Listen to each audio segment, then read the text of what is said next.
থিয়েটারের সবচেয়ে বড় ভূমিকা হচ্ছে অন্যায়, অবিচার, শোষণ, এগুলোর বিরুদ্ধে প্রতিবাদ, প্রতিরোধ। সবসময় তাই হয়েছে, শেক্সপিয়ার টাইমে কিন্তু হয়েছে। জুলাইয়ের আগে, জুলাইয়ের পরে এই অবস্থায় আপনার কি মনে হয়? আপনার কথার প্রেক্ষিতে বলছে, এখন কি অবস্থা? এখন এমনিতেই যে, যেমন ধরো আগের কথাটা আমি বলিনি, সেটা হচ্ছে যে আমাদের ঢাকা শহরে মানুষ বেড়েছে, কিন্তু আমরা দেখছি আমাদের সবেধন নীলমণি শিল্পকলা একাডেমি ছাড়া আমাদের জায়গা নাই। পরবর্তীতে মহিলা সমিতি হলো। এখন উত্তরা থেকে যে লোকটি উইকেন্ডে বা উইকডেজে নাটক দেখতে যাবে মহিলা সমিতিতে বা শিল্পকলা একাডেমি, তার পক্ষে কতটা সময় লাগবে জ্যাম ঠেলে যেতে গেলে?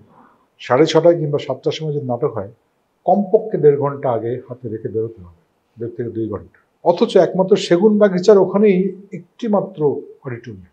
ধানমন্ডিতে নাই, গুলশান বনানীতে নাই, উত্তরায় নাই, পুরান ঢাকাতে নাই।